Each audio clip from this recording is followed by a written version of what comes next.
the whole SARS rogue unit fiction started because SARS, when Pravin was the commissioner, started going after big tobacco, or all this illegal tobacco. When we spoke to Minister Gordhan about it, or he keeps a lot of things close to his chest, but I got a sense that this business with the EFF is not over, and that's something more. We will see something more that will eventually come out.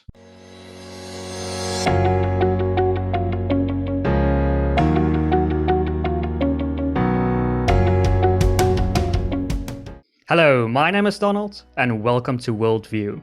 At WorldView, we explore everyone's perspectives on all things that can broaden our worldview.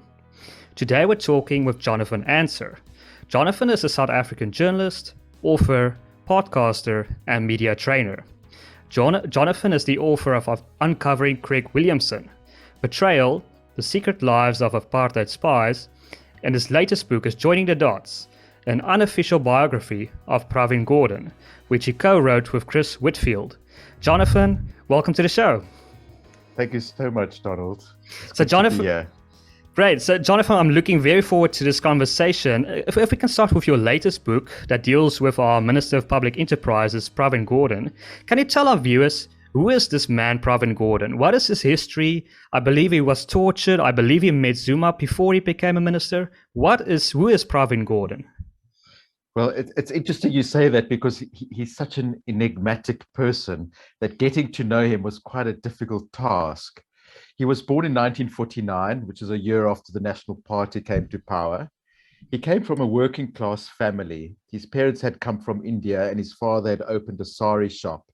So he was importing and selling saris in downtown Durban. The family wasn't political at all. And Gordhan grew up knowing that he couldn't play on equipment in the park, and he had to use separate entrances to other people. But he didn't know much about apartheid and racism, and his political consciousness was only really formed when he went to university. And he formed alliances with a group of like-minded students, and they read political theories, and they talked about how to tackle apartheid. And it was at this time that the Mgeni River flooded its banks and flooded a community called Tin Town. And they went to his group of friends and embarked on a social relief program. And it was while they were doing this that they realized that a way to conscientize people was through community work. And this was the development of his a political philosophy of mass mobilization, which actually played a huge role in South Africa's transition, from apartheid to democracy. But it was also at this time that his group started to meet and interact with prisoners who were coming off Robben Island. And one of these people, there were many of these people, like Mac Maharaj, Sunny Singh, and of course, one of these people was Jacob Zuma. And at that time, Gordhan headed up an ANC unit, which was known as Providence. And they would meet with these ANC leaders. And Gordhan's group would ferry Zuma to meetings with Zuma's handler, Harry Gwala. And when the security police were after Zuma, and Zuma decided to flee the country, it was Gordhan's group who helped him get into exile. In fact, Zuma had used to come to Gordhan then and ask him for money. So he got to know Zuma on that level. And the two... That's a bit ironic. The two would carry on working together when Zuma was in exile.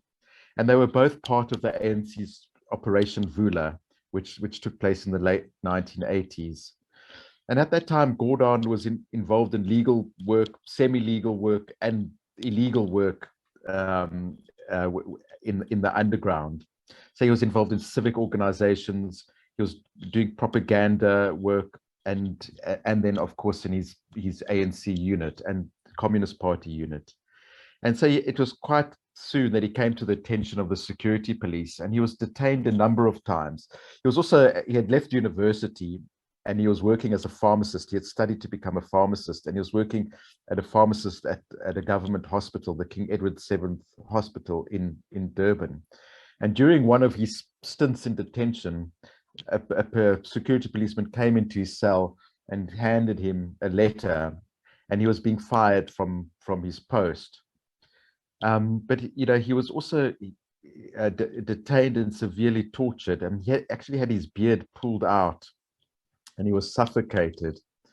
And the security policeman who tortured him applied for amnesty, and which they actually got. But reading the testimony is very chilling, and it was clear that he just stood his ground and he refused to name names. He was absolutely determined not to cooperate at any level with the security police. But wasn't that illegal to torture someone like that, to pull someone's beard out? At that time, the security police were a law unto themselves. They got away with so much. There was all sorts of emergency regulations, detention without trial. We really were living in a country where people didn't have human rights, and the torture was taking place. It is widely documented how people were tortured. So if we can fast forward to his appointment as well, his second appointment as Minister of Finance, why do you think Zuma went after him? I mean, why did he went after him if he actually appointed him? Why did he just not appoint him? That's a very good question. But just to sort of give some context, he was reappointed as finance minister after Nenigate, and that was when Zuma fired the finance minister, Nhlanhla Nene, on the 9th of December 2015, and appointed the unknown Des van Rooyen, the weekend special, as he became known. And that weekend, the rand plummeted, the bottom fell out of the economy, political and social pressure was mounted against Zuma. So it was seen as a step too far. It was business, civil society, labor, they all united. And I think it was for the first time that very, very senior ANC members went to him and said that this wasn't okay. And he backed down. And he had to get someone to calm the markets. And I think the advice given was that the only person he could turn to was Gordhan. But you had to remember that he got rid of Gordhan as finance minister because Gordhan had been finance minister from 2009 to 2014, and it was clear that Gordhan was opposing the nuclear deal, and so that's why he got rid of him. And he got Nhlanhla Nene. Perhaps he thought that Nene would be able to bend to his will, but he found out that Nene had been made of sterner stuff, and then he had to get rid of Nene as well. And so that is why he decided to reappoint. I don't think he had a choice. I think it was either, if you don't reappoint him, if you don't do something to stem the damage that you've caused, there's going to be, all hell's going to break loose, sorry. But from that very first day, it was war between Zuma and Gordhan. And can you give us some examples of that? How did Zuma target him? So he lined up cabinet ministers against him. He turned the law authority on him. So Gordhan faced trumped up criminal charges, and the Hawks sent him 27 questions, which he received on the eve of his budget speech in 2016. He was accused of having set up a rogue unit to spy on the president and do all sorts of things. He had gone on an investment roadshow to the UK, and Zuma produced an intelligence dossier called Operation Checkmate. And on the basis of that, he recalled Gordhan back from this roadshow, and he claimed that Gordhan was plotting to overthrow the government, which is essentially treason. And this was the excuse that he used eventually to fire Gordhan for a second time, I suppose. And that is when Gordhan made that famous speech asking people to connect the dots. And did this all prove to be false? Was there no legitimacy to any of these allegations? Absolutely none. I mean, that rogue unit has been thoroughly debunked. There was a unit; it was a specialist unit, but it wasn't rogue. The unit existed to do what SARS has to do and investigate. But if there are a number of books that have come out that completely debunk it. Most recently, Anton Harber's book for I think it's called Off the Record, which really looks at how the Sunday Times journalists were manipulated, or perhaps had agendas of their own, but they spread this malicious, sensationalist story that had absolutely no basis in fact, other than that there was a unit, and SARS has many units. SARS still has units.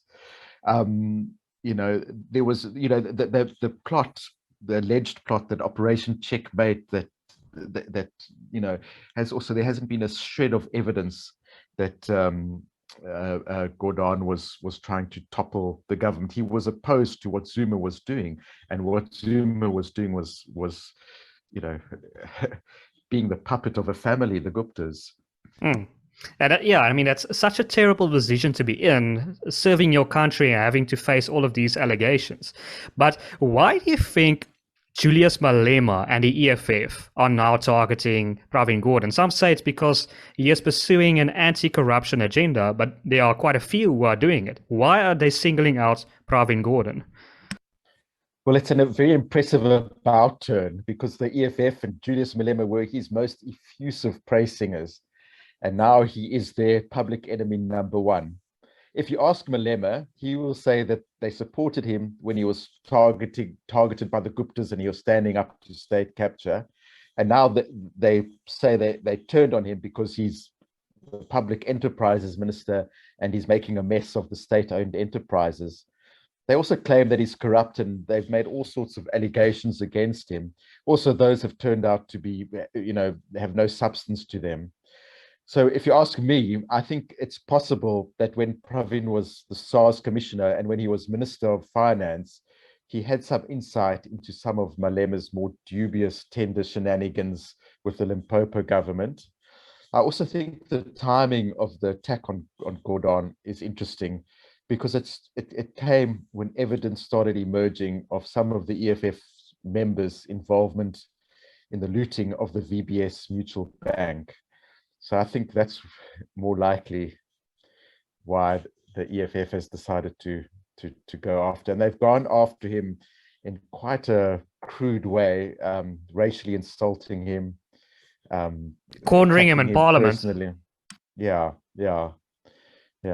That's terrible. But I mean, isn't it also because of the EFF's connection with illegal tobacco? Isn't there also something there as well? I absolutely believe that there is something there. I think Malema has never distanced himself from those connections, and of course, the whole SARS rogue unit fiction started because SARS, when Pravin was the commissioner, started going after big tobacco. Or all this illegal tobacco. So I think there's absolutely a possible that there's a connection there, and I hope that it does come out. I do think that, when we spoke to Minister Gordhan about it, or he keeps a lot of things close to his chest, but I got a sense that this business with the EFF is not over, and that's something more. We will see something more that will eventually come out. Yeah, the EFF made perhaps a mistake that they made this personal. So now he has an incentive to drive this through. But a person like Davie Ruet, who has been on the show a few times, and I think he has probably mentioned this a million times, that Pravin Gordhan, he's a communist, he's an ideologue. That's the reason why he doesn't want to privatize South African Airways. he is firmly committed to the communist ideology. Is that a correct assessment of him?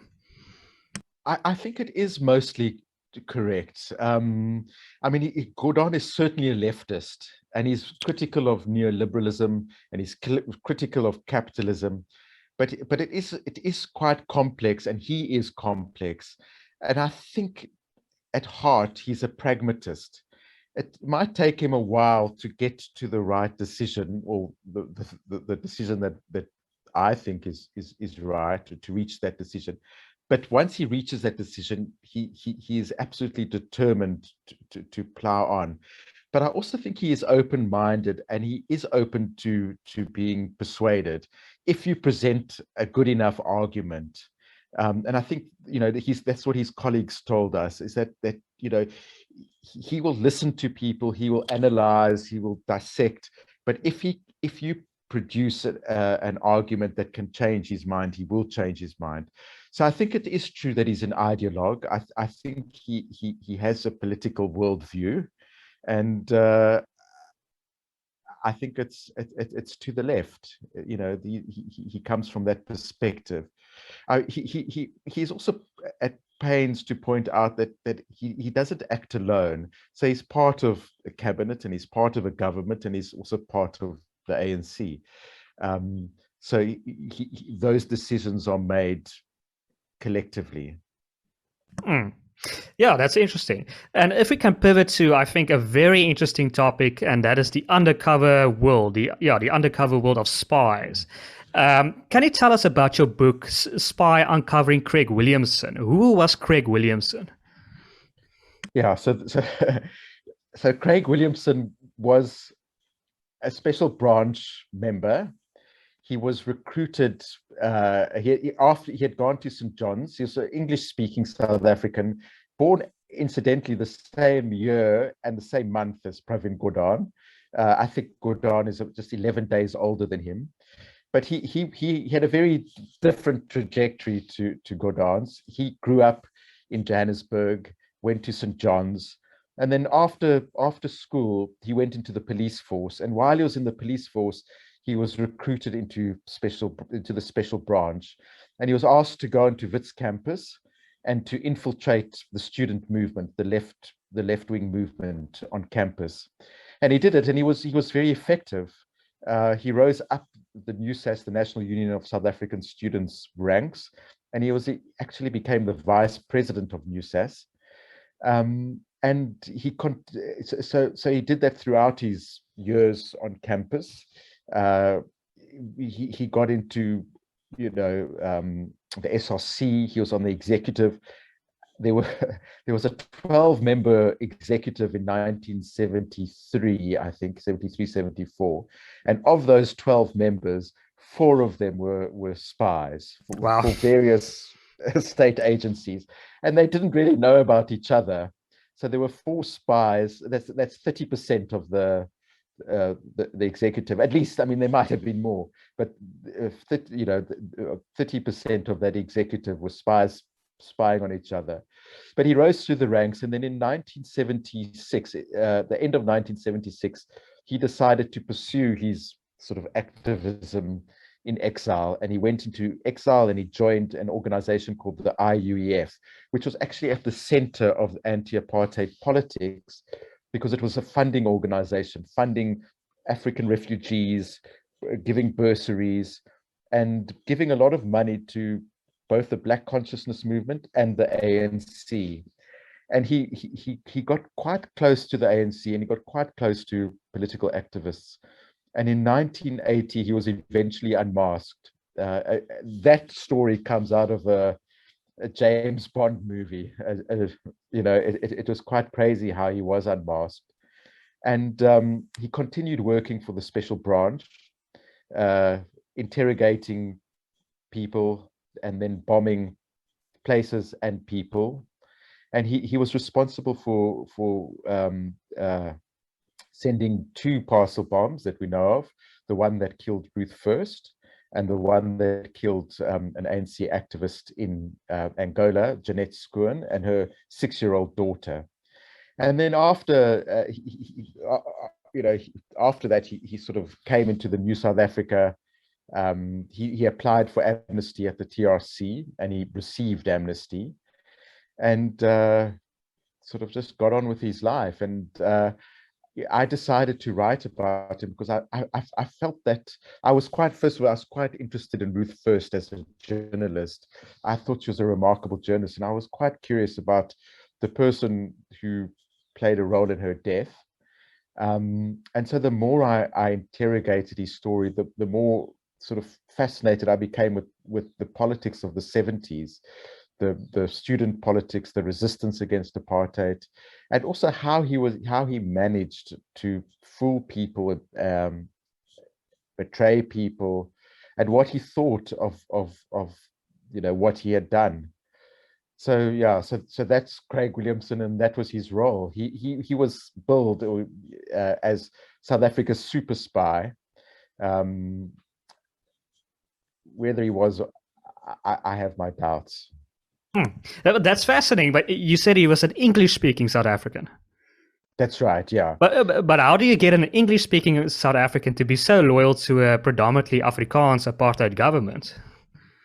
So that was one of the questions that I was quite interested in answering, because he not only was he English speaking, but he had gone to St. John's, which at the time, which I don't know anything about it now, but at the time was a liberal school. It was in the heart of Helen Suzman's constituency in Houghton, and I was quite curious about what made him become a spy, and a very effective one.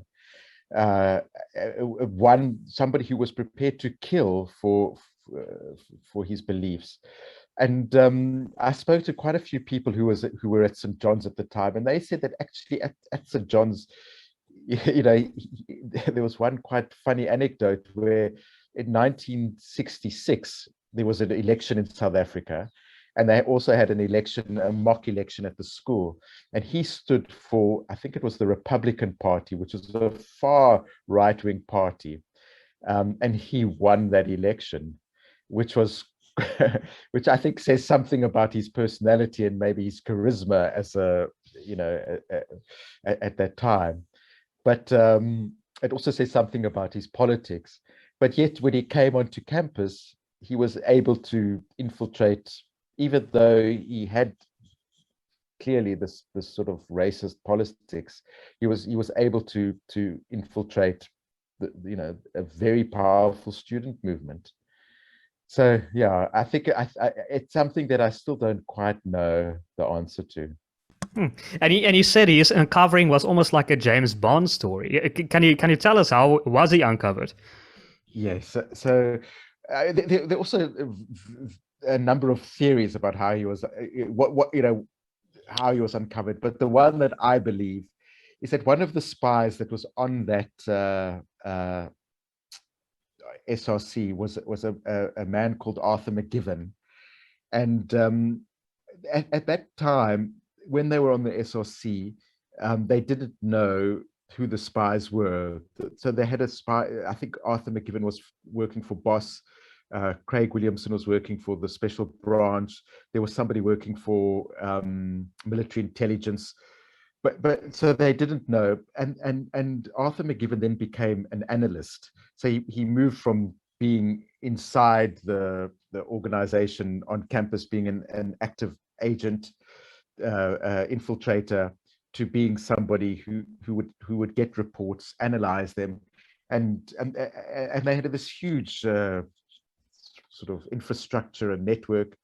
I think there were at some time about 5,000 people working for special branch, infiltrating, providing reports that these analysts would then look at and put together and come up with the sort of big picture. But it was part of these reports that action would be taken.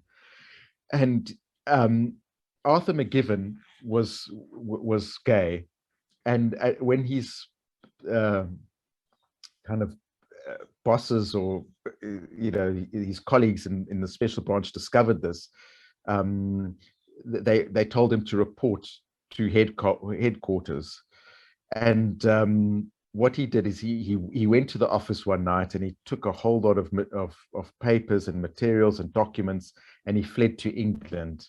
And when he got to England, he applied for asylum, but he gave his story to the Observer newspaper, and they started writing stories about it. And Williamson at this point was in the IUEF, and he had also worked his way up to the deputy director of the IUEF. And there was the director of the IUF. He had gathered a lot of dirt on this director.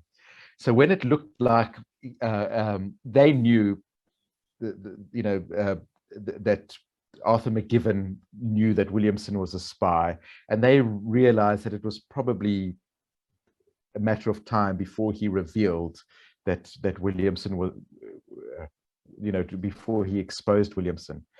And so what they did is they sent Williamson's handler, this guy called Johan Coetzee, who handled all the top spies, and they sent him to try and blackmail the director of the IUF, Gunnar Eriksson.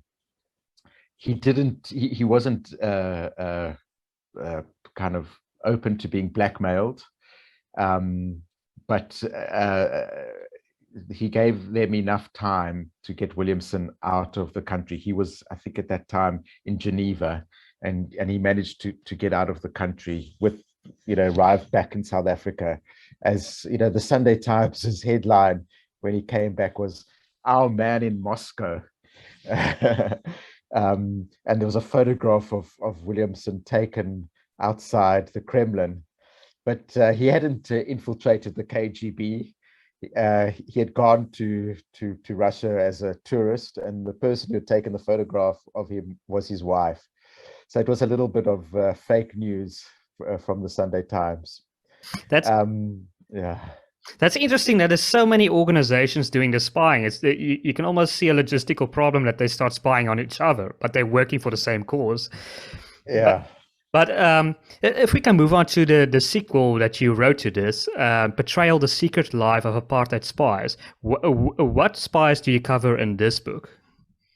Okay, so after I'd written this book about Williamson, in fact, it was at the last interview that I had was with Williamson for the book, and I interviewed him in Hyde Park Mall, quite a glitzy place. We sat down, and after the interview, I sort of watched him drift off into this mall, and it got me thinking about all the different spies that disappeared into South Africa's sunset, the democracy, and I wondered what had become of them. So I went to track them down. There were 12 of them that I tracked down. Some and a range of spies, as you said.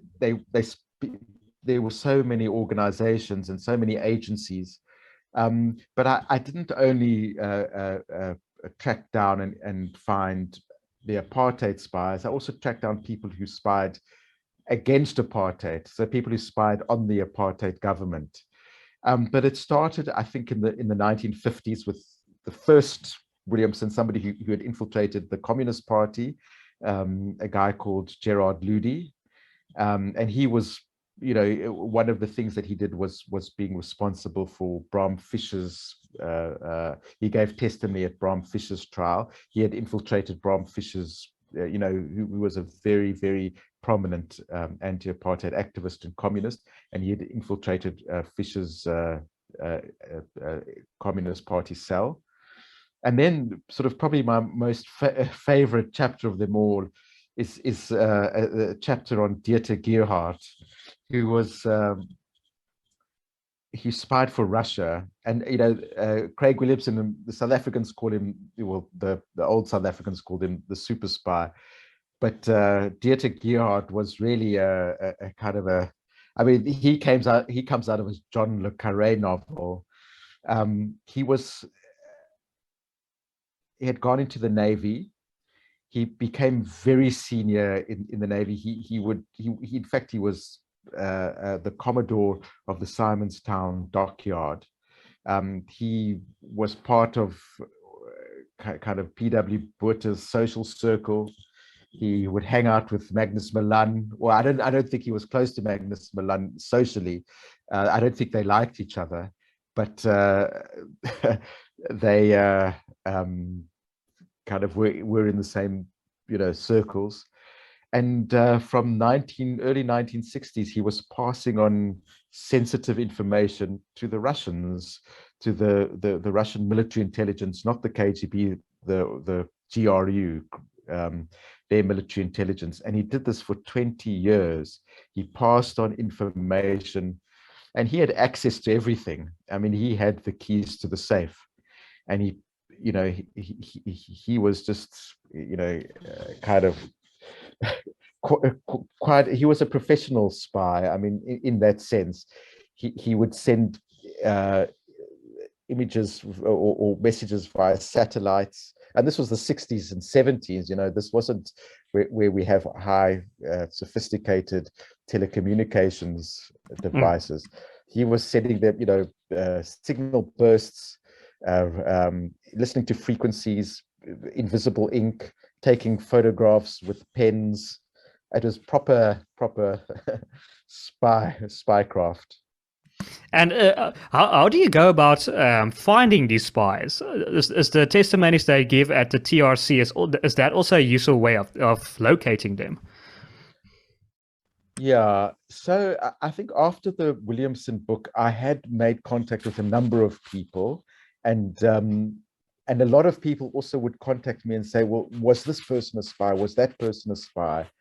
And I decided to kind of collect those names. I mean, there were lots of people that I could have written about, and the people that I chose to write about, I think, in a way, tell the story of kind of South Africa. So it's from the 1950s, and it goes all the way, kind of almost like a spy in each sort of phase of South Africa's politics, but it goes all the way to the 1990s. And I was also very, very curious about this. The book is called Betrayal, but I was curious about the idea of people being betrayed. And so I wouldn't only speak to the spy, and most of them, the spies actually spoke to me, but I would go and find the person or the people that the spy had betrayed, and then I would go and speak to them, and I would try and find out what they felt about the betrayal, whether they kind of, were able to forgive the person who had spied on them. And so it's really a range of spies. I did another chapter on Williamson again, and this was kind of reflecting on his thoughts about the book about him. And I look at a range of people and who they spied. Roland Hunter, who also spied on, he was a conscript, and he happened to be sent to military intelligence, and he was, had been an anti-apartheid activist at Wits, and when he found himself at military intelligence, he felt, well, this was his duty now. He didn't want to spy. He's probably the only person who really didn't want to be a spy, but felt out of a sense of duty that he had to spy. And so he did. Well, on the note of betrayal, so Jonathan, I know we covered Craig Williamson, but in general, how does a government go about making sure that your spy doesn't turn against you? Like, I mean, because you are infiltrating, you are getting to know your enemy, and you might begin to establish a bond.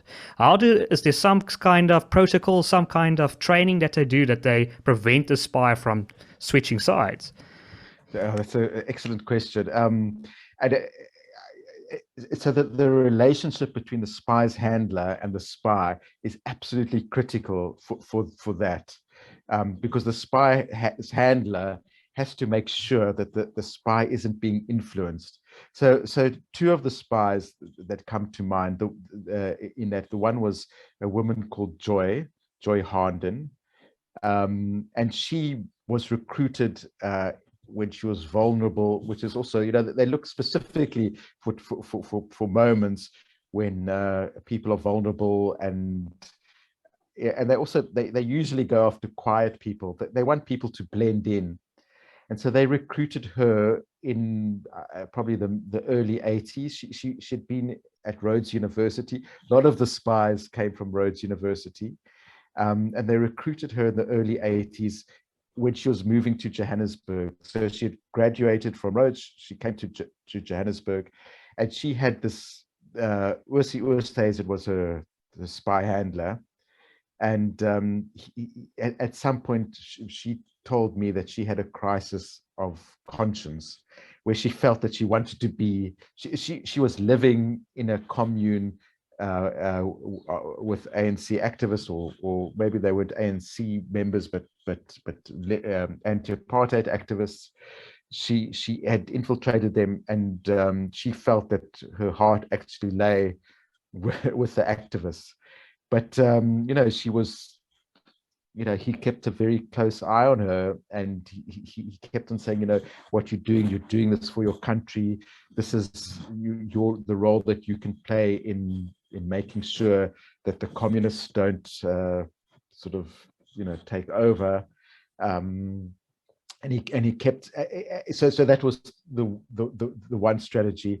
The other strategy was that she felt threatened. She felt that if she did turn, something would happen to her, or something would happen to her family. So there was that threat that kept people in line.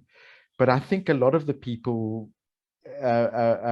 lived, to be. If I did ask Williamson about what it takes to become a spy or to be an effective spy, and his answer was that you have to be able to compartmentalize. So you have to, when you're being an activist, and you're believing it, and when you get pulled out and to be a spy, so you can live with that kind of dual identity. But split personality. Split personalities, that's what it is essentially. Yeah, and that's interesting. It's almost like there's a religious component to this, and you're looking for young acolytes, that almost like the Catholic Church would look like for a young acolyte, sorry. But can you give us some examples of how these spies did some serious damage? Because I think a lot of viewers would be interested to know, are there some examples of these spies doing some serious damage to either the apartheid government or to the ANC? Yeah. So I think that many of the spies were extremely effective. And so I will speak a little bit individually, but what they would do is they would provide information, intelligence, and it was based on this intelligence that was gathered that people were detained, interrogated, tortured, and even killed. The damage was not only political, it was also personal damage. So in the case of Joy Harnden, I spoke to somebody who had been put in prison because of her, and it really messed her up. She really suffered as a consequence of the prison, being sent to prison, and she also suffered very, very badly with trust issues. She felt here was a friend of hers who had betrayed her, and she just couldn't. It took her years and years to be able to trust people again. And another example was Olivia Forsyth, who another person I profiled, who kind of saw herself as this. I mean, she was also somebody who's a very conflicted person. I think quite damaged, and was looking for perhaps a father figure, and again, Ursi Oosthuizen, her handler, maybe provided that. But there was a person that I spoke to, a activist in Grahamstown, and he had his house petrol bombed, and the first person he phoned was Olivia, and she came, and his girlfriend at the time was was badly injured, and Olivia took her to hospital, and the girlfriend died a few days later. And he was strongly, felt that Olivia was behind, at least telling her handlers about where he lived, and he felt that she had something to answer. And then the damage to from the ANC's perspective, I suppose Dieter Gerhardt was providing high-level information, on South Africa's nuclear capacity during those years. But Roland Hunter also, at that time that Roland Hunter was operating, South Africa was involved in destabilization of the frontline states, Mozambique and Angola, and Mozambique and South Africa were supposed to have a truce, but he had information that South Africa was destabilizing these countries, and he passed it on to his handlers in the ANC, who then used that to kind of tell Pretoria to stop. And as a result of that, the Komati Accord was signed, which the treaty. But he sort of believes, and it's possibly true, that he was burnt in that process, and he was identified. He was able to be identified as the mole within military intelligence because of that. And he was arrested, and I think he served, a 6-year term or a 5-year term. Yeah. And you can probably also see the damages of spying, the legacy of it, with the ANC constantly accusing each other of being spies. They were so terrified back then. It's still actually a present threat to them. Some of them actually still believed that there are still spies running around. I have no doubt there's spies running around. I have no doubt that many of the spies that were operating haven't been uncovered. There's a lot of dirt people have on each other. I mean, politics, that's the thing I've learned about writing these books, is how dirty politics really is. And I do also, people didn't really know that they were spies in the sense that there were these, they called them false flags, these front companies that people can say, listen, we're an investment company. We want to understand the risks. You have access to, you're an anti-apartheid activist. Send us reports and tell us what's going on. And that was how that they would use that information.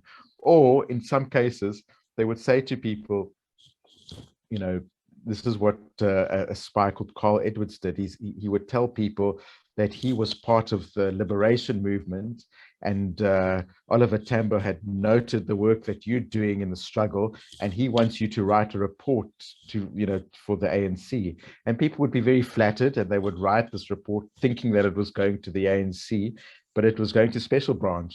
So people didn't always know that they were informing on their comrades. It really was a dirty business. Well, it still is. I've no doubt every single country has, and everybody has spies all over the place.